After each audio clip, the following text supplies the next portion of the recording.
Last কয়েক বছর ধরে আমরা যদি আমাদের রাজ্যের শিক্ষা ব্যবস্থার চিত্রটা দেখি, তাহলে অনেক অনেক নেগেটিভ জায়গা কিন্তু সেখানে তৈরি হয়েছে। এর আগেও আমি আপনাদের সঙ্গে বলেছি, কোনো না কোনো কলেজে স্টুডেন্টস ভর্তির অভাবে কলেজ বন্ধ হয়ে যাওয়া, ইনস্টিটিউশন থেকে কোর্স উঠে যাওয়া, বিভিন্ন সাবজেক্ট কমে যাওয়া, এই জিনিসগুলো তো ঘটছেই।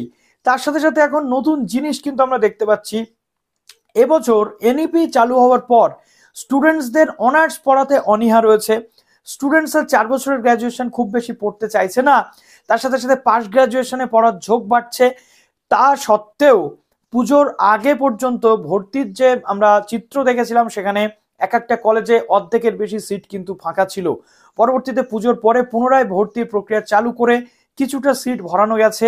বাট আমি আমার নিজের এক্সপিরিয়েন্স দিয়ে বলতে পারি, আমি যে কলেজে পড়তাম, ন্যাক ভিজিট যখন হয় কলেজে, আমি সেই দিন কলেজে উপস্থিত ছিলাম, আমি চাক্ষুষ প্রমাণ পেয়েছি যে প্রত্যেকটা ডিপার্টমেন্টে যত যত সিট রয়েছে তার 30 থেকে 25% সিট কিন্তু খালি রয়েছে, যেটা আগে আমাদের টাইমে হতো না, বা লাস্ট কয়েক বছরেও হয়নি। স্টুডেন্টসরা কলেজে পড়ার জন্য মরিয়া হয়ে থাকতো। স্টুডেন্টসরা এবছর চান্স না পেলে নেক্সট ইয়ারে আরো একবার সুযোগ নেওয়ার চেষ্টা করতো। বাট সেই চিত্রটা এখন কিন্তু বদলে গেছে। কারণটাও স্বাভাবিক, কেননা এই প্রথাগত শিক্ষা বা ট্র্যাডিশনাল পড়াশোনার মাধ্যমে স্টুডেন্টসরা তাদের নিজস্ব ভবিষ্যৎ কিন্তু সঠিকভাবে দেখতে পাচ্ছে না বা সিকিওর করতে পারছে না। স্কুল সার্ভিস কমিশনের পরীক্ষা নেই, গভর্নমেন্ট সার্ভিসের ক্ষীণ পরিস্থিতি, এবং প্রাইভেট সার্ভিসে যেতে গেলে এখান থেকে যে পড়াশোনাটা স্টুডেন্টসরা করে সেটা সেখানে কোনো কাজে লাগে না। তার জন্য ট্র্যাডিশনাল কোর্সের কোনো ভূমিকা থাকে না।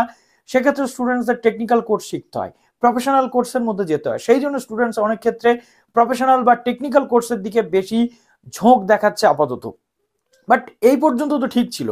এবছর আমরা দেখতে পাচ্ছি যে প্রফেশনাল কোর্সের ক্ষেত্রেও প্রবলেম, সেখানেও স্টুডেন্ট সংখ্যা কম, এবং সেই ইনস্টিটিউশনে কোর্সটাই উঠে যাচ্ছে স্টুডেন্টস না থাকার কারণে। নট অনলি দ্যাট, প্রফেসরদেরকেও কিন্তু অভিযোগ রয়েছে, বলা হচ্ছে যে আপনারা স্টুডেন্টস খুঁজে আনুন, অ্যাডমিশন যদি না হয় তাহলে ডিপার্টমেন্ট বন্ধ হয়ে যাবে, আপনারা অন্যান্য ক্ষেত্রে চাকরির ব্যবস্থা করুন।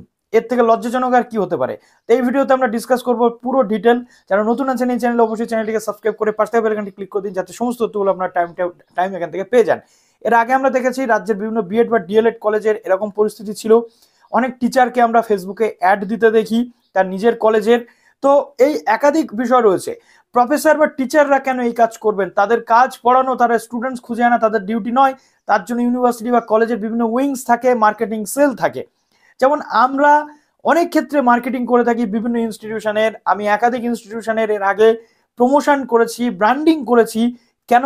যাতে স্টুডেন্টসদের কাছে, তোমাদের কাছে আমি ইনফরমেশনগুলো পৌঁছে দিতে পারি এবং সেই ইনস্টিটিউশনে তোমরা ভর্তি হতে পারো, সেখানকার পুরো ডিটেল কি থাকে সেইগুলো। বাট প্রফেসরদের যদি এটা করতে হয়, তার থেকে লজ্জাজনক আর কি হতে পারে? তো ডিটেল ডিসকাস করব। প্রধানত আমাদের রাজ্যের যে ম্যাকআউট রয়েছে, মৌলানা আবুল কালাম আজাদ টেকনিক্যাল ইউনিভার্সিটি, যেখান থেকে এমবিএ থেকে শুরু করে বিভিন্ন প্রফেশনাল কোর্স, ইঞ্জিনিয়ারিং এর কোর্সগুলো কিন্তু করানো হয়ে থাকে, সেই ইউনিভার্সিটির আন্ডারে ইনস্টিটিউশনে এরকম পরিস্থিতি। প্রথমত, কোর্সে ছাত্রছাত্রীরা ভর্তি হচ্ছে না বলেই নাকি বিক্ষোভটা, নাকি বিভাগটাই বন্ধ করে দিতে চাইছেন কর্তৃপক্ষ। অভিযোগ, বিভাগের চুক্তিভিত্তিক শিক্ষকদের বলা হচ্ছে বিকল্প চাকরি খুঁজতে। এই অভিযোগে রাজ্যপাল নিযুক্ত ভারপ্রাপ্ত ভিসির বিরুদ্ধে আন্দোলন শুরু করলেন মৌলানা আবুল কালাম আজাদ প্রযুক্তি বিশ্ববিদ্যালয়, অর্থাৎ চুক্তিভিত্তিক শিক্ষক ও শিক্ষাকর্মীরা। উচ্চশিক্ষা দপ্তরের দ্বারস্থ হয়েছেন কিন্তু তারা। বৃহস্পতিবার হরিণঘাটায় উপাচার্যের অফিসের বাইরে অবস্থান বিক্ষোভে বসেন কিন্তু তারা। রাত 11টা নাগাদ কিন্তু অবস্থান ওঠে, অর্থাৎ রাত 11টা পর্যন্ত তারা কিন্তু এই অবস্থান বিক্ষোভ করেছেন। আন্দোলনকারীদের তরফে শিক্ষক মহাশয়রা বলতে চাইছেন যে বর্তমানে প্রতিষ্ঠানে স্থায়ী শিক্ষক আছেন কিন্তু 30 জন, অস্থায়ী রয়েছেন 120 জন এবং শিক্ষাকর্মী রয়েছেন 40 জন। বিশ্ববিদ্যালয় মূলত অস্থায়ী শিক্ষক ও শিক্ষাকর্মীদের দিয়েই চলছে। অভিযোগ, তারপরেও তাদের চাকরি যাওয়ার ভয় দেখানো হচ্ছে। 3 জন শিক্ষককে বলা হয়েছে বিভাগে ছাত্র হচ্ছে না বলে অন্য চাকরি খুঁজে নিতে, ডিপার্টমেন্ট বন্ধ করে দেওয়া হবে। এই আতঙ্কের পরিস্থিতি থেকে নিস্তার চেয়ে এর আগে একাধিকবার ভারপ্রাপ্ত ভিসি তাপস চক্রবর্তীর দ্বারস্থ হয়েছেন সেই শিক্ষকরা, কিন্তু ইদানিং সদুত্তর পাননি এবং ইদানিং দেখাও করতে চাইছেন না বলে অভিযোগ। এর বিরুদ্ধে এদিন আন্দোলন হয় হরিণঘাটা ক্যাম্পাসে। সিচুয়েশনটা বুঝুন। যদিও যাবতীয় অভিযোগ অস্বীকার করেছেন ভিসি, তার কথায় আমার কাছে এসে ওরা 60 বছর পর্যন্ত চাকরির নিশ্চয়তা চাইছেন এটা আমি কিভাবে করব। তাপসের সংযোজন আমি কোনো বিভাগ বন্ধ করতে বলিনি বা কারো চাকরি খেয়ে নেওয়ার হুমকিও দিইনি, কিন্তু বিভাগে মাত্র একজন ছাত্র, তার জন্য 5 জন শিক্ষককে নিয়োগ করা হয়েছে। এটা কি স্বাভাবিক? কেন ছাত্র হচ্ছে না সেটা দেখতে বলা হয়েছে। অর্থাৎ এক্ষেত্রে আমরা দেখতে পাচ্ছি যে লাস্ট ইয়ারেও আমি একটা আপডেট আপনাদের সঙ্গে শেয়ার করেছিলাম যে কোনো একটা কলেজ ছিল, যে কলেজটাতে কোনো ছাত্রছাত্রী নেই, কোনো কোনো বিভাগে 1টা থেকে 2টো ছাত্রছাত্রী রয়েছে, এর জন্য বিভাগটা পরবর্তী যে ইয়ার সেই ইয়ার থেকে উঠে যাচ্ছে।